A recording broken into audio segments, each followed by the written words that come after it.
Сайн байцгаана хүүхдүүдээ. Та бүхэндээ энэ өдрийн мэнд хүргэе. Өмнөх хичээлээр бид нэр ионт нэгдлийн томьёо бичих, нэрлэх аргад суралцсан байгаа. За, ионт нэгдлүүдээс хамгийн түгээмэл хэрэглэгддэг нь натрийн хлорид буюу хоолны давс. Натрийн хлоридын байгаль дахь нэгдлийг харуулсан байна. Натрийн хлорид байгаль дээр жамц давс, чулуун давс, далай тэнгисийн усанд гэх мэтээр байгаль дээр өргөн дарахсан нэгдэл. Натрийн хлоридын талс бүтцийг харуулж байна. Натрийн хлоридын талс торын зангилаан дээр катион анионууд ээлжлэн байрлаж хоорондоо ионы холбоогоор холбогддог бүтцийг харуулж байна. Дараагийн зураг дээр ионт нэгдлийн талстын дотор эерэг ба сөрөг ионууд олон дахин давтагдаж орсон бүтцийг харуулж байна. Иймд хоолны давсны буюу натрийн хлорид хоолны давсны молекулыг натрийн хлорид гэж бичдэг. Тэгэхээр хоолны давс буюу натрийн хлорид бол ион эерэг сөрөг цэнэгтэй ионыг агуулсан жижиг хэсгүүдээс тогтсон ионт нэгдэл юм аа. За, гэрийн даалгаврыг гүйцэтгэхдээ хүүхдүүд зарим ионы томьёо ба нэр гэсэн энэ лавлах хүснэгтээ ашигласан байгаа. За, ионы томьёо бичгэд эерэг сөрөг ионы цэнэгийн тоо тэнцснээр тухайн нэгдэл цахилгаан саармаг болдог зүй тогтолд үндэслэж ионт нэгдлийн томьёог бичдэг байна. За, жишээ авч үзье. За, натрийн карбонат, натрий 2, CO3. За, энэ нэгдлийн томьёог бичсэн аргачлалыг танилцуулж байна. Натрийн 1 нэмэх цэнэгтэй ион 2 байна. Нэмэх цэнэгтэй ионы хэмжээ нэмэх 2. Карбонатын бүлэг 2 гасах цэнэгтэй 1 байна. Сөрөг хасах 2. Тэгвэл эндээс нэмэх цэнэгтэй ионы хэмжээ нэмэх 2, сөрөг цэнэгтэй ионы хэмжээ 2, химийн нэгдэл бүхэлдээ цахилгаан саармаг байна гэж. Эерэг сөрөг цэнэгтэй ионы цэнэгийн тоо тэнцүү гэж үзэх гэж байна. Дараагийн жишээн дээр феррум 2, SO4 3 дахин гэсэн жишээ авсан байна. Төмөр 3 нэмэх цэнэгтэй, сульфатын бүлэг 2 гасах цэнэгтэй. 3 нэмэх цэнэгтэй сульфатын бүлэг 2 байгаа. Нэмэх цэнэгтэй ионы цэнэгийн хэмжээ нэмэх 6. 2 гасах цэнэгтэй сульфатын бүлэг 3 байгаа. Сөрөг цэнэгтэй жижиг хэсэг хасах 6. Эндээс эерэг сөрөг цэнэгтэй жижиг хэсгүүдийн тоо тэнцүү буюу нэмэх 6, нэмэх нь хасах 6 тэнцүү тэг байна. Иймээс төмрийн сульфатын химийн нэгдлийн томьёо феррум 2, SO4 3 дахин гэж бичигдэх нэ. За, химийн шинжилгээ ухааны судалгааны аргуудын нэг нь загварчлах арга байдаг. Бид нар өнөөдөр молекулын загварыг авч үзэх гэж байна. Тэгэхээр химийн шинжилгээ ухааны судалгааны аргуудын нэг нь загварчлах арга юм. Хит том, хит жижиг, эсвэл нарийн нийлмэл бүтцтэй юмс үзэгдлийн бүтэц шин чанарыг танин мэдхэд загварчлах аргыг өргөн хэрэглэдэг. За, самбар дээр алмазын бүтцийг харуулж байна. Коалент холбоогоор холбогдож үүссэн талсттай талс дорн торын зангилаан дээр атомууд байрлсан байдаг учраас ийм бүтцийг талстын орон тор гэж нэрлэдэг. Алмаз физик шин чанарын хувьд өнгөгүй тунгалаг, гялалцсан, байгаль тохиолдох бодисуудаас хамгийн хатуун цахилгаангүйдэл дамжуулдаггүй. Тэгэхээр 2 дугаар зураг дээр талстын орон торыг харуулж байна. Талс дорн торын зангилаан дээр нүрс төрөгчийн атом байгаа учраас атомын талс дорн тортой. Алмазыг бүрдүүлэх жижиг хэсэг нь багш нь энд алмазын талс дорн торын нэгэн хэсгийг энд харуулж байна. Алмаз бол нүрс төрөгчийн атомудаас тогтсон атомын бүтцтэй. Нэг нүрс төрөгчийн атом 4 нүрс төрөгчийн атомтай маш бат бөх коалентийн холбоо үүссэн учраас байгаль дээрх бодисудаас хамгийн хатуун. Хар бөмбөлгөөр нүрс төрөгчийн атомыг цагаан холбоосоор химийн холбоог төрсөлдсөн байгаа. Тэгэхээр химийн нэгдэл бол нэг жижиг хэсгээс тогтдоггүй, маш олон тооны жижиг хэсгүүдээс тогтдог.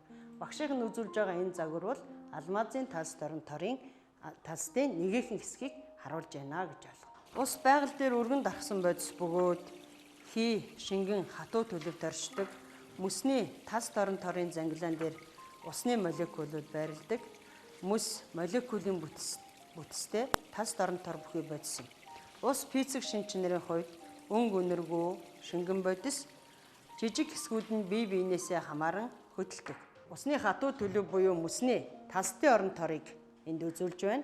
За талст орон торын зангилаан дээр усны молекулууд байна.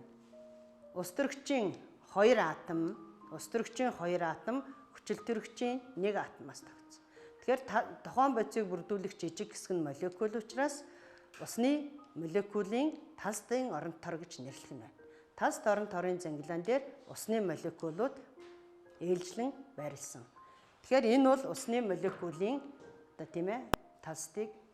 талстын орон тор байна. Дараагийн зураг дээр натрийн хлоридын талст орон торын бүтцийг харуулж байна. Талст орон торын зангилаан дээр натрийн эерэг цэнэгтэй ион буюу катионууд, хлорын сөрөг цэнэгтэй ион буюу анионууд ээлжлэн байрлсан бүтцийг харуулж байна. Эндээс харуул натрийн хлорид бол бүрдүүлэх жижиг хэсэг нь ионууд учраас ионт нэгдэл юм. Эдгээрийн хооронд үүсэж байгаа химийн холбоо нь ионы холбоо гэж бид нар өмнөх хичээлдэр ярьсан байгаа. За молекулын найрлагыг химийн томьёогоор илэрхийлж болно. Мөн молекулын байгуулалтын томьёогоор бас илэрхийлж болдог байна. За жишээ болгоод хөхрийн хүчлийн молекулын байгуулалтын томьёог бичиж үзье. За H2SO4 хөхрийн хүчил. За хүчил үүсгэгч элемент хөхөр 6 валенттай. Хүчилтөрөгчийн атом 4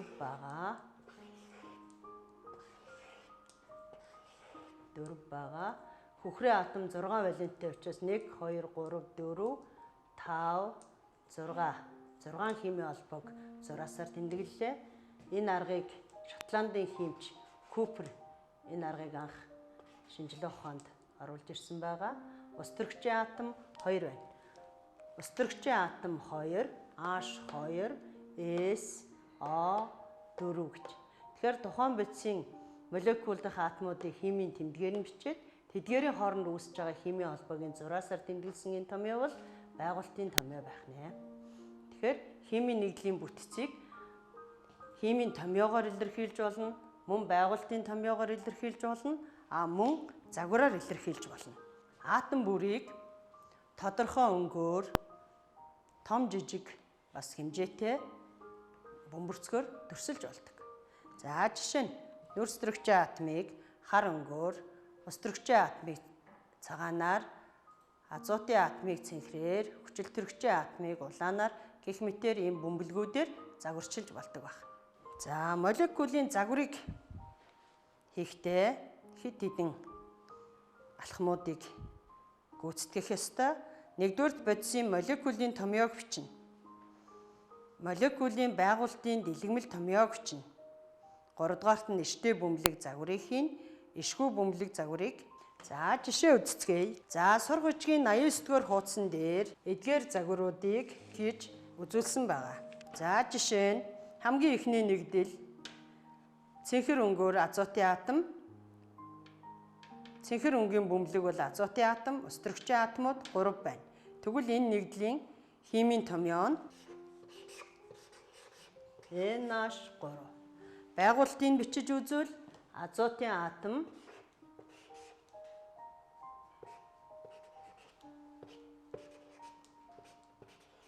гурван химийн холбоо үүсгэсэн 3 валенттай. Устөрөгчийн атом 3 байна, тус бүрдээ 1 валенттай. Эдгээрийг загварчлах юм бол ийм маягаар гүйцэтгэж болох нэ хөхтөд. Энэ бол багшиг нь хэлж байгаа эртээ бөмбөлөг загвар. Энд бол ишгүй бөмбөлөг загвар. Химийн холбоог төрсөлөхгүйгээр молекулын доторх атомуудыг шууд холбосон ийм бүтэц. Тэгэхээр аммиакийн молекулын эртээ бөмбөлөг загвар, ишгүй буюу бөмбөлөг загвар гэж нэрлэх нь байна. За энэ нэгдлийн томьёог харуулж байна. За 89-р хуудасны 3-2-6 гэдэг хүснэгтийн 2 дахь химийн нэгдлийг багш энд харуулах гэж байна. Цэнхэр өнгөтэй бөмбөлөг бол азотын атом, саарл өнгөтэй бөмбөлөг бол нүүрсдөрөгчийн атомаа гэд харчлаа. Тэгвэл молекул томьёо нь CH4. Нүүрсдөрөгчийн атом 1 байна, устөрөгчийн атом 4 байна. За түүний байгуулалтын томьёог бичвэл нөөцтөрөгчийн атом 4 валенттай, өстрөгчийн атомтай 4 химийн холбоо үүсгэсэн. Нэг химийн холбоог нэг зураасаар тэмдэглэсэн байгаа. За молекулын эртний бөмбөлөг загвар бол CH4. Нөөцтөрөгчийн атом 1, өстрөгчийн атом 4 байна. Дараагийн загвар бол метаны тийм ээ CH4 буюу метаны молекулын бөмбөлөг загвар байх нэ. Дараагийн үзүүлэх гэж байгаа загвар бол ямар загвар байна уу? Та нар ямар нэгдлийн загвар вэ гэдгийг харж болно. За улаан өнгөөр бид хүчилтөрөгчийн атомыг төрсөлдөг гэж багш нь самбарт харуулсан байгаа. Хүчилтөрөгчийн атомыг улаан бөмбөлгөөр төрсөлсөн. Хүчилтөрөгчийн атом 2 байна. 2 химийн холбоо үүсгэжээ. 2 химийн холбоо үүсгэсэн бүтцийг харуулж байна. За тэгвэл молекул томьёогоо хэрхэн бичих вэ хүүхдүүд ээ? Хүчилтөрөгчийн атом 2 байна. 2 химийн холбоо үүсгэсэн. Тэгвэл O2 гэж молекул томьёогоо бичнэ. Энэ загвар бол эшгүй бөмбөлөг загвар. Хүчилтөрөгчийн атом 2 байна. Химийн холбоог эшгүй бөмбөлөг загварт харуулдаггүй байгаа. За дараагийн нэгдлийн загвар бол ийм загварыг харуулж байна. Цагаан өнгийн бөмбөлөг бол ус төрөгчийг, улаан өнгийн бөмбөлөг бол хүчилтөрөгчийг, хар өнгийн бөмбөлөг бол нөөцтөрөгчийн атомыг төрсөлж байгаа. Тэгвэл ус төрөгчийн атом 2 байна. Нөөцтөрөгчийн атом 1 байна. Хүчилтөрөгчийн атом 3 байна. Нөөцтөрөгчийн атом 1, 2, 3, 4. 4 химийн холбоо үүсгэсэн хүчил үүсгэгч элемент нь нөөцтөрөгчийн атом. Хүчилтөрөгчийн атом тус бүрдээ 2 химийн холбоо үүсгэсэн 2 валенттай. Ус төрөгчийн атом 1 химийн холбоо үүсгэсэн 1 валенттай. За тэгвэл бүгдээрээ молекул томьёогоо бичье. Ус төрөгчийн атом 2 байна. Нөөцтөрөгчийн атом 1 байна. Хүчилтөрөгчийн атом 3 байна. За ус төрөгчийн атом тус бүрдээ 2 байгаа.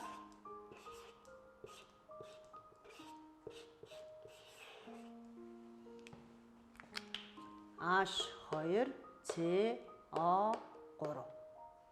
За тэгвэл эдгээр атомуудыг модулоор илэрхийлсэн бүтц нь бол яах нь энд байгаа.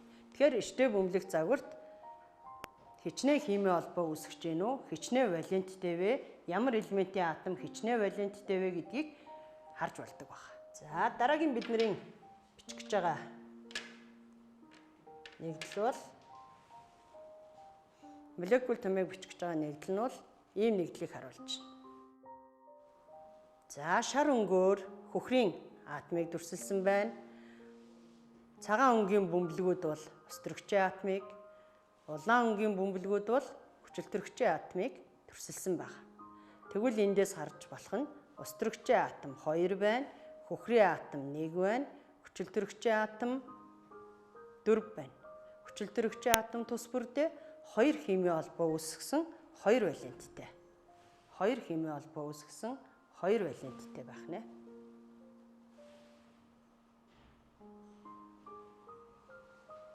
За молекул томьёогоо бичиж үзье. Ус төрөгчийн атом 2 байна. Хөхрийн атом 1 байна. Хүчилтөрөгчийн атом 4 байна. За хүчил үүсгэгч элемент хөхөр бол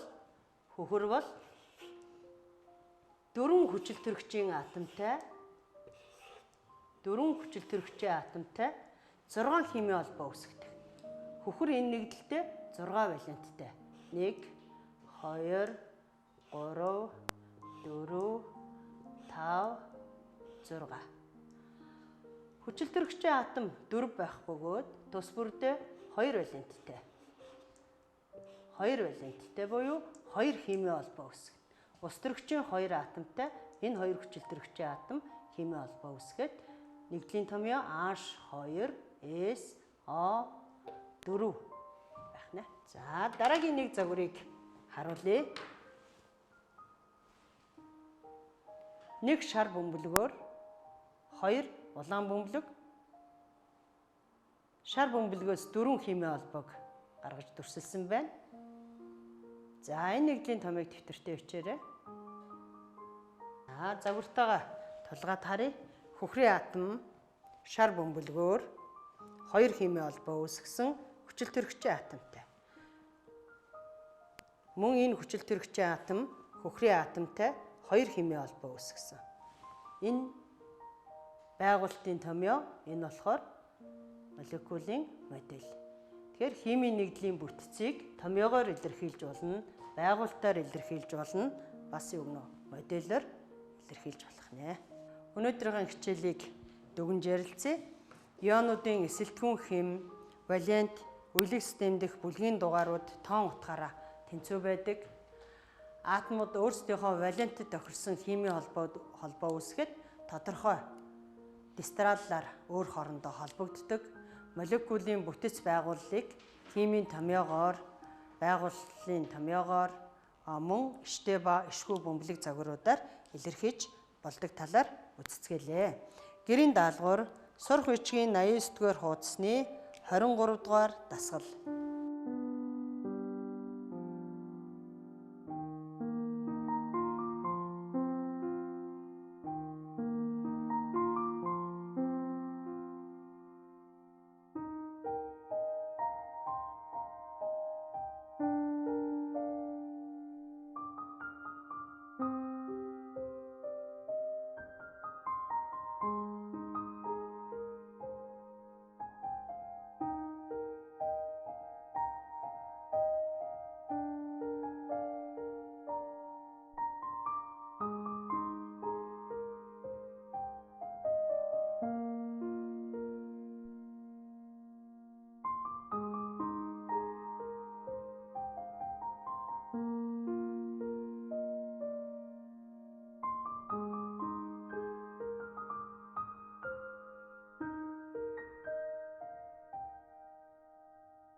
Анхаарал хандуулсанд баярлалаа.